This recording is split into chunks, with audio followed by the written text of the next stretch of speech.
about things. And first off, a quick round of introductions to students here. Jessica, of course, you know.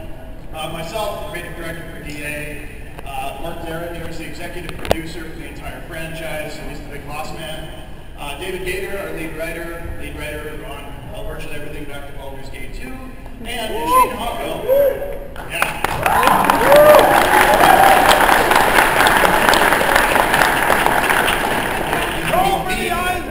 You know he feeds on your love, right?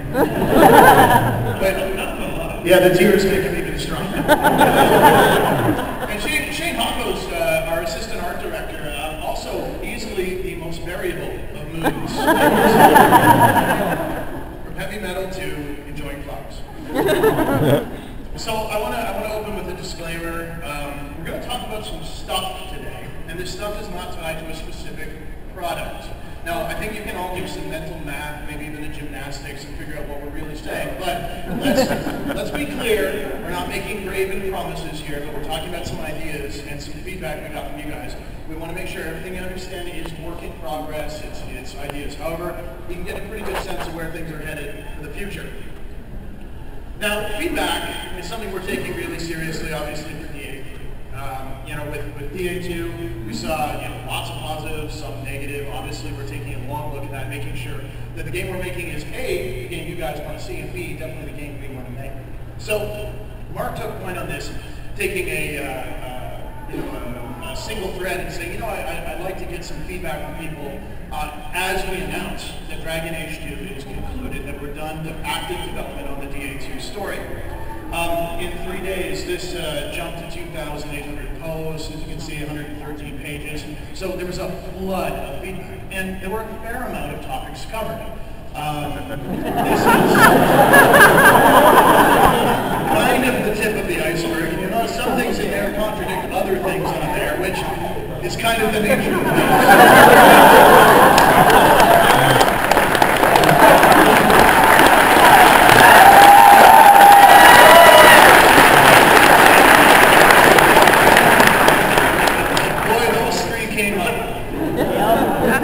Came up quite a bit, so we're going to tackle them one by one. And again, I can't go into deep details. Yeah, I'd be spoiling stuff if I did. So let's talk about stopping reusing levels. This seemed to be a pretty clear sign. Apparently, you guys have seen enough cheese wheels in caves. It's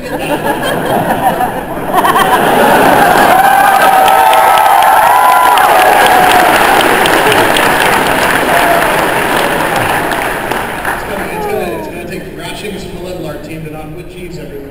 I know what you guys are looking for, and I know what we're looking for. We're looking for variety, we're looking for space, we're looking for scope, we're looking for something cool, hidden, forgotten, and lost. And if we really need to go somewhere more urban, let's make sure it's not Curtain Wall. Maybe let's go somewhere new, somewhere a little more French.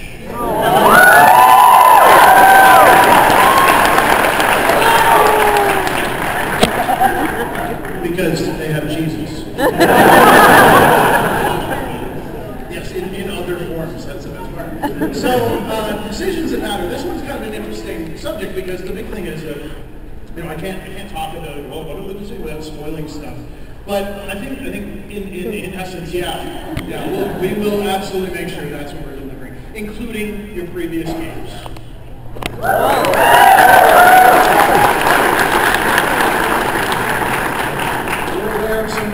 Problems, we're aware of some weirdness, so we're going to do everything we can to make sure that the game you want to play, the world that you want to bring forward is what's happening. Now, as we see it, really, there's just two sides to this coin. Character agency, I want to feel like I'm having an impact on the world. Some people love the Hawk story, some people thought, I don't know, it felt like he was just being dragged along. Understandable. Well, we'll make sure that this time your choices as a player are determining the impact your character is having on the world. And of course, player agency is simply saying, I control my damn gameplay experience. Now, every game often has different levels. It's very rare you find a game that lets you just stop and you start your own blues band in a bar. Yeah. If Patrick Weeks ever gets to design his own game, you will.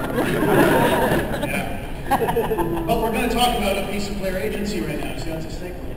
Let's talk about equipment for followers. Yeah.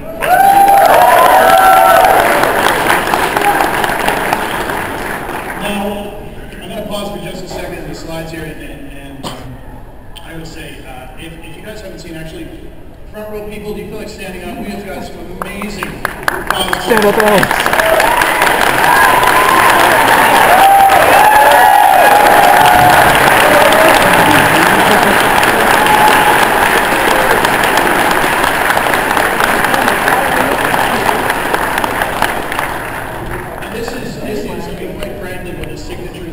characters can provide is a good chance for people to really identify with them from a tactical sense.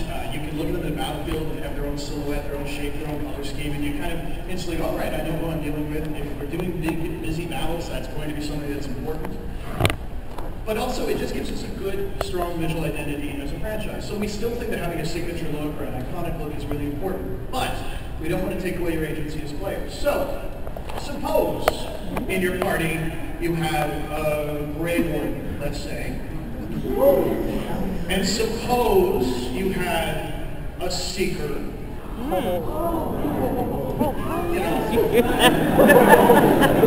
seeker. And you had this thing, this suit of armor, perhaps a chest piece, and it had stats and stuff. Well, if we have these two characters in your party, what we want to make sure happens is that when you put the chest piece on, you're seeing a visual change. Not necessarily a fundamental redo of the character, but a visual change, something that's added on. And if we were to move that to our seeker, it would similarly move across. Not identical as a suit of armor. Maybe the character still has their own shape, their own look, but something that obviously you can see the correlation. That's the direction we want to head. And I'll show you why. Because we can then extend out to arms, arm guards, shoulders, pauldrons, that kind of thing. We can move that between characters as well. You can end up with full suits that are thematically similar, which is very similar to what you saw in Origins. But again, it's you doing the combinations. Move that to another character, and again, you see that kind of thematic thing. Notice they don't really lose their identity in the process. That's the middle ground we've been looking for since DA2. And of course, then, you know, suit equivalencies across different plate mail wearers like that. Or something that's a little more to their taste like that. And if things are really good, maybe we'll let you mess around with stuff like color or even material.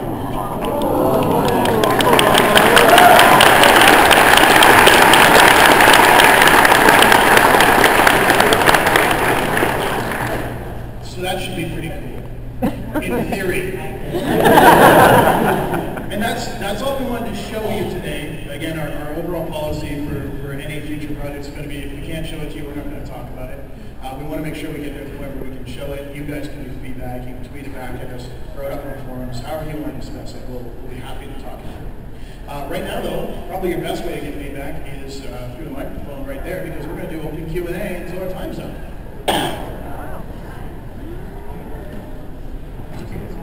No one has